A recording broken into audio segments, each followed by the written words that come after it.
आप सभी का मेरी चैनल में स्वागत है।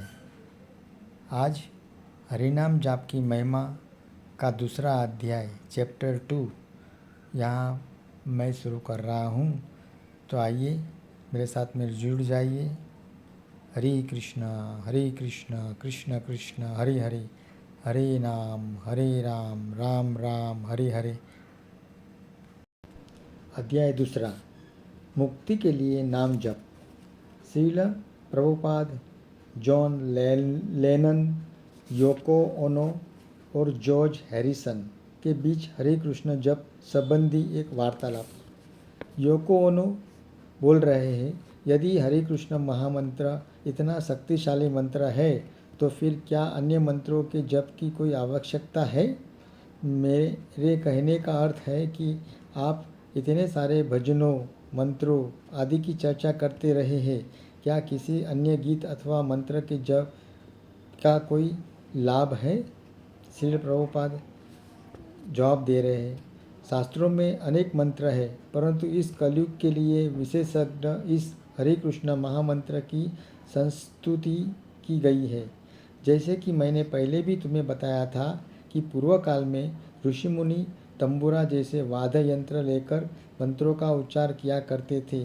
जैसे नारद मुनि अपनी वीणा पर गाते रहते थे, तो वाद्य यंत्रों के साथ उच्च स्वर में कीर्तन करना कोई नई बात नहीं है। अनादिकाल से ऐसा होता ही आ रहा है, परंतु इस युग के लिए हरि कृष्ण मंत्र की संस्तुति की गई है। ब्रह्मांड पुराण, कलि संतरण उपनिषद, अग्नि पुराण जैसे ग्रंथों में इसका उल्लेख मिलता है। और वैदिक साहित्य के इन प्रमाणों के अतिरिक्त स्वयं श्री कृष्ण के अवतार श्री चैतन्य महाप्रभु ने इस शिक्षा का प्रचार किया कि हम सब को हरे कृष्ण महामंत्र का कीर्तन करना चाहिए, और अनेक लोगों ने उनके उपदेशों को स्वीकार किया भी। जब एक वैज्ञानिक किसी वस्तु का आविष्कार करता है तो वह वस्तु सार्वजनिक बन जाती है, सब लोग उसका लाभ उठाते हैं। इस प्रकार यदि किसी मंत्र में शक्ति है तो सबको उसका लाभ उठाना चाहिए, वह गुप्त क्यों रहे। यदि कोई मंत्र लाभकारी है तो वह सबके लिए लाभकारी होना चाहिए, वह किसी विशेष वर्ग के लोगों के लिए क्यों सीमित रहे। जॉन लेनिन पूछ रहे हैं, यदि सब मंत्र भगवान के नाम है तो चाहे कोई मंत्र गुप्त हो या सार्वजनिक, वे है तो भगवान के नाम ही, तो इसमें क्या अंतर पड़ता है कि आप कौन से मंत्र का जप कर रहे हैं? श्रील प्रभुपाद जवाब दे रहे हैं, नहीं, इसका अंतर पड़ता है। उदाहरणार्थ दवाइयों की दुकान पर विभिन्न रोगों की दवाइयाँ मिलती है, परंतु अपनी बीमारी से मुक्त होने के लिए आप डॉक्टर के पास जाते हैं और आप अपने लिए विशेष दवाई लिखवा कर लाते हैं, अन्यथा दुकानदार आपको दवाई नहीं देगा। मान लीजिए आप दवाई की दुकान पर जा कर कहे, मैं थोड़ा बीमार हूँ, कृपया मुझे कोई भी दवा दे दीजिए, परंतु दुकानदार आपसे कहेगा, वह तो ठीक है, परंतु डॉक्टर का पर्चा कहाँ है? एक शीर्षक है कलयुग की दवाई। इस प्रकार सभी शास्त्रों में हरे कृष्ण महामंत्र को कलयुग की दवाई बताया गया है, और हमारी परंपरा में आप महान आचार्य श्री चैतन्य महाप्रभु जी ने भी उसकी संतुष्टि की है। इसलिए हमारा निवेदन है कि प्रत्येक व्यक्ति जो इन महान आचार्यों और शास्त्रों के परामर्श अनुसार कार्य करना चाहिए। महाजनों एन गतः स पंथा, हमें महान आचार्यों का चरण चिन्हों का अनुगमन करना है, वही हमारा कार्य है। महाभारत में लिखा है, शुष्क तर्क वितर्क निराधार है, वे कोई ठोस निर्णय प्रदान नहीं करते। केवल इसी व्यक्ति को मुनि माना जाता है जिसका मत अन्यों के मत से भिन्न हो। वैदिक साहित्य अगाध है और उसका स्वयं अध्ययन करने से आप धर्म के सही गलत मार्ग का निर्णय नहीं ले सकते। धर्म सिद्धांत का वास्तविक सत्य तो भगवान के शुद्ध आत्मज्ञानों की भक्ति के हृदय में छिपा होता है। इसलिए सब शास्त्र घोषणा करते हैं कि ऐसे महाजन जिस मार्ग की संस्तुति करते हैं हमें उसी मार्ग का अंगीकार करना चाहिए। महाभारत वन पर्व 1313.117 यह वैदिक मंत्र बताता है कि यदि आप शुष्क तर्क वितर्क के आधार पर परम सत्य को जानने का प्रयास करोगे तो आप विफल रहेंगे, क्योंकि हमारी तर्क शक्ति अत्यंत ही सीमित है और हमारी इंद्रियां भी अपूर्ण है। शास्त्रों में अनेक भ्रामक विषय है और प्रत्येक दार्शनिक अथवा तत्वज्ञ का अपना ही मत है, और जब तक एक तत्वज्ञ दूसरे तत्वज्ञ को पराजित नहीं करता तब तक उसे थोड़ा तत्वज्ञ नहीं माना जाता, उसे बड़ा तत्वज्ञ नहीं माना जाता। एक व्यक्ति अपना मत स्थापित करता है, दूसरा आकर उसे पराजित करता है और आप अपना मन स्थापित कर देता है। ऐसे मनोकल्पनाओं से परम सत्य को नहीं समझा जा सकता है। परम सत्य अत्यंत गुह्य है। ऐसे गुह्य तत्व को हम कैसे प्राप्त कर सकते हैं? आपको इन महान लोगों का अनुगमन करना होगा जो उस गुह्य तत्व को पहले ही प्राप्त कर चुके हैं। तो कृष्ण भावना में हमारी पद्धत महान लोगों जैसे भगवान श्री कृष्ण, श्री चैतन्य महाप्रभु और गुरु शिष्य परंपरा में आए आचार्यों की शिक्षाओं का अनुगमन करना है। प्रामाणिक अधिकारियों का आश्रय लीजिए और उनका अनुगमन कीजिए। वेदों में यही निर्देश दिया गया है। ऐसा करने से ही आप सर्वोच्च लक्ष्य प्राप्त कर सकते हैं। एक शीर्षक आया, आप कृत्रिम रूप से मंत्र का निर्माण नहीं कर सकते। एवं परंपरा प्राप्तम, दान को गुरु शिष्य परंपरा द्वारा प्राप्त किया जाता है। यह कालनेह महता योगो नष्ट परंतप, परंतु कालांतर में गुरु शिष्य की यह श्रृंखला टूट गई। इसलिए भगवान श्री कृष्ण अर्जुन से कहते हैं कि मैं पुनः तुम्हें वह ज्ञान देने आया हूँ। तो हमें गुरु शिष्य परंपरा में ही मंत्र को प्राप्त करना चाहिए। यदि अपने परंपरा में मंत्र को प्राप्त नहीं किया तो वह प्रभावशाली नहीं रहेगा। मंत्रास्ते निष्फलामता, मंत्राते निष्फलामता, अर्थात यह आपको इच्छित फल प्रदान नहीं करेगा। तो हमें सही व्यक्ति द्वारा मंत्र प्राप्त करना है, अन्यथा यह कार्य नहीं करेगा। आप घर बैठे किसी मंत्र का निर्माण नहीं कर सकते। मंत्र का निर्माण केवल भगवान कर सकते हैं और फिर वह गुरु शिष्य परंपरा के माध्यम से आना चाहिए, तभी वह कार्य करेगा। शास्त्रों के अनुसार वर्तमान समय में 4 प्रमाणिक गुरु शिष्य परंपराएं हैं। एक शिवजी से आ रही है, एक श्रीमती लक्ष्मी देवी से, एक ब्रह्मा जी से और एक 4 कुमारों से। एक ही ज्ञान भिन्न भिन्न माध्यमों से आ रहा है। इन्हें 4 संप्रदाय कहते हैं। तो आप इन में से किसी भी संप्रदाय से मंत्र स्वीकार कर सकते हैं और ऐसा करने पर ही वह मंत्र प्रभावशाली रहेगा, अन्यथा आपको उसका कोई फल नहीं मिलेगा।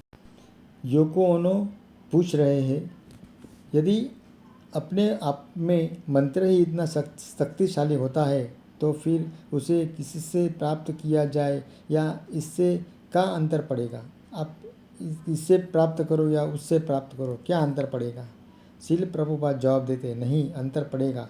दूध का उदाहरण लीजिए। दूध बहुत पौष्टिक होता है, परंतु यदि आप सांप उसे अपनी जीभ से छू ले तो वह पौष्टिक नहीं रहेगा, वह विष बन जाएगा। योको ओनो कह रहे हैं, परंतु दूध तो इस भौतिक संसार की वस्तु है। श्रील प्रभुपाद जवाब दे रहे, हाँ निश्चित ही वह एक भौतिक है, परंतु चूंकि आप अपनी भौतिक इंद्रियों द्वारा आध्यात्मिक विषयों को समझने का प्रयास कर है, इसलिए हमें भौतिक उदाहरणों से ही समझना पड़ेगा। योको ओनो फिर पूछ रहे हैं, वह तो ठीक है, परंतु मंत्र तो भौतिक नहीं है, वह तो पूरी तरह आध्यात्मिक है और इसलिए मुझे नहीं लगता कि कोई भी उसे विषैला बना सकता है। मुझे यह सुनकर आश्चर्य होता है कि किसी ऐसी वस्तु को भी खराब किया जा सकता है जो भौतिक नहीं है। श्रील प्रभुपाद जवाब दे रहे हैं, परंतु यदि आप सही स्तोत्र से मंत्र प्राप्त नहीं करते तो वास्तव में वह आध्यात्मिक नहीं होता। अब जॉन लेलन पूछ रहे हैं, परंतु इसका पता कैसे चलेगा? मेरे कहने का अर्थ है कि मान लीजिए आपके शिष्य अथवा हमारे कोई भी किसी गुरु के पास जाता है, तो हम कैसे समझे कि वह सच्चा गुरु है अथवा नहीं? श्रील प्रभुपाद जवाब दे रहे हैं, इसलिए तो ऐसा मत करो कि आपको जो भी गुरु दिखाई दे उसके पास ही चले जाओ। नया शीर्षक, सच्चा गुरु कौन है? सच्चा गुरु कौन है? जॉन लेलन पूछ रहे हैं, बिल्कुल ठीक कहा आपने, परंतु हम भेद कैसे करेंगे? श्रील प्रभुपाद कहते हैं, ऐसा नहीं है कि जो मुझे अच्छा लगता है मैं उसे गुरु के पास चला जाऊँ। नहीं, उसे किसी प्रामाणिक संप्रदाय अथवा गुरु शिष्य परंपरा का सदस्य होना चाहिए। जॉन लेलन पूछ रहे हैं, परंतु यदि परंपरा में नहीं आने वाला गुरु भी वही बात कह रहा हो जो परंपरा में आने वाला कह रहा है, तो फिर आप जितने विश्वास के साथ अपने मंत्र एवं पद्धति को प्रमाणित कहते हैं, यदि वह भी उतने ही विश्वास से कहे तो फिर हम क्या करें? ऐसा नहीं हो सकता कि वह भी सही हो। जिसको चुने किसको छोड़े, बड़ी उलझन है भाई। श्रील प्रभुपाद जवाब देते हैं, यदि मंत्र प्रामाणिक गुरु शिष्य परंपरा में आ रहा है तो वह प्रभावशाली रहेगा। जॉन लेलन, परंतु हरे कृष्ण महामंत्र सर्वोच्चतम है ना? श्रील प्रभुपाद जी कहते हैं, हाँ। योको ओनो पूछ रहे हैं, तो यदि हरे कृष्ण सर्वोत्तम है तो फिर हमें हरे कृष्ण के अतिरिक्त अन्य मंत्रों के उच्चारण की क्या आवश्यकता है? श्रील प्रभुपाद कहते हैं, आप सही कह रहे हैं, आपको अन्य मंत्रों की परवाह करने की आवश्यकता नहीं है। जीवन में पूर्णता तथा मुक्ति के लिए हरे कृष्ण मंत्र ही पर्याप्त है। जॉर्ज हैरिसन, अब जॉर्ज हैरिसन पूछ रहे हैं, क्या यह फूलों की तरह नहीं है? किसी को गुलाब अच्छा लगता है तो किसी को चंपा। क्या हम सबको व्यक्तिगत रूप से इसका निर्णय नहीं लेना होता? किसी को अपनी आध्यात्मिक प्रगति के लिए हरे कृष्ण अच्छा लगता है, दूसरे व्यक्ति को कोई दूसरा मंत्र। यह तो अपनी अपनी पसंद की बातें हैं। किसी को एक फूल अच्छा लगता है तो दूसरे को कोई दूसरा। वे सब फूल ही है, परंतु यह पसंद की बात है। श्रील प्रभुपाद उत्तर दे रहे हैं, परंतु फिर भी अंतर है। सुगंधित गुलाब के फूल को बिना सुगंध वाले फूल से अच्छा माना जाता है। योको ओनो, यदि ऐसा है तो मुझे। श्रील प्रभुपाद कहे, चलो पहले इस फूल वाले उदाहरण को समझे। योको ओनो कहते हैं, ठीक है। श्रील प्रभुपाद आगे बता रहे हैं, आपको एक फूल अच्छा लगता है और मुझे कोई दूसरा, परंतु फूलों में भी भेद है। सुगंध वाले फूल होते हैं और बिना सुगंध वाले भी होते हैं। योको ओनो बोला, क्या सुगंध वाले फूलों अच्छे माने जाते हैं? श्रील प्रभुपाद, हाँ, इसलिए आपको कोई भी फूल क्यों न अच्छा लगे, आपको अच्छे बुरे लगने से कोई फूल अच्छा बुरा नहीं बन जाएगा। इसलिए यदि आप सर्वोत्तम आध्यात्मिक पथ की खोज में है तो इसे समाधान में आपको अच्छे बुरे लगने का कोई स्थान नहीं है। श्रीमद् भगवद गीता 4.11 में भगवान कृष्ण कहते हैं, आप किसी भावना में मेरी शरण लेते हैं, मैं उसी के अनुसार आपको फल देता हूँ। इस प्रकार हे पार्थ, प्रत्येक व्यक्ति में मेरे ही हाथ पथ पर अनुसरण करता है। श्रील प्रभुपाद परम सत्य है। यदि कोई उनके साथ कोई विशिष्ट संबंध स्थापित करने का आनंद लेना चाहता है तो श्री कृष्ण उसी रूप में उनके साथ वही संबंध बना लेते हैं। फिर से फूल का उदाहरण लीजिए। जो दो व्यक्ति है, एक को पीले रंग का फूल अच्छा लगता है जिससे कोई सुगंध नहीं है और दूसरे को सुगंधित गुलाब अच्छा लगता है, तो भगवान श्री कृष्ण दोनों की इच्छा पूरी करेंगे। परंतु यदि आप दोनों का तुलनात्मक अध्ययन करेंगे तो इससे समझना कठिन नहीं है कि गुलाब का फूल दूसरे फूल से अच्छा है। योको ओनो अब पूछ रहे हैं, अब मुझे आपकी बात थोड़ी थोड़ी समझ में आ रही है। आपने कहा कि हरे कृष्ण सर्वोच्च मंत्र है, और इसलिए हमें अन्य किसी मंत्र अथवा गीत गाने का आवश्यकता नहीं है। परंतु चूंकि हम गीतकार हैं और हरे कृष्ण के अतिरिक्त भी अन्य विषयों पर गीत लिखते रहते हैं, फिर भी आप हमें ऐसा करने के लिए प्रोत्साहित करते हैं। श्रील प्रभुपाद कहते हैं, हमारे हृदय में शुद्ध करने वाले के लिए हरे कृष्ण मंत्र पर्याप्त है। सब शास्त्रों में इसकी संस्तुति की गई है। तो यदि कोई नियमित रूप से हरे कृष्ण का कीर्तन करता है तो उसे अन्य कुछ करने की आवश्यकता नहीं है। यह पहले ही बिल्कुल सही स्थान पर स्थित है। उसे कोई पुस्तक पढ़ने की आवश्यकता भी नहीं है। योको ओनो, मैं आपकी बात से सहमत हूँ, परंतु फिर आप अन्य गीतों को लिखने और गाने आदि के विषय में क्या कहेंगे? क्या हम वह समय की बर्बादी नहीं है? क्या वह समय की बर्बादी नहीं है? श्रील प्रभुपाद कहते हैं, नहीं, वह समय की बर्बादी नहीं है। उदाहरण के लिए श्री चैतन्य महाप्रभु अधिकांश समय जप करते रहते थे। वे एक सन्यासी थे और सन्यासी का कर्तव्य होता है कि वह वेदा ध्यान करे। तो बड़े बड़े सन्यासी उनकी निंदा किया करते थे, तुम सन्यास आश्रम स्वीकार किया है और फिर भी तुम वेदांत सूत्र का अध्ययन नहीं करते, तुम केवल कीर्तन और नृत्य करते रहते हो। इस प्रकार वे उनके निरंतर कीर्तन का निंदा किया करते थे। परंतु जब महाप्रभु इन सब धुरंधरों विद्वानों से मिले तो उस समय वे चुप नहीं रहे। उन्होंने वैदिक शास्त्रों के आधार पर तर्क देते हुए सिद्ध कर दिया कि हरे कृष्ण का कीर्तन सर्वश्रेष्ठ है। अगला है शीर्षक आया है, मुक्ति के लिए जप। मुक्ति के लिए जप। मुक्ति प्राप्त करने के लिए हरे कृष्ण का कीर्तन पर्याप्त है, इसमें कोई संदेह नहीं है।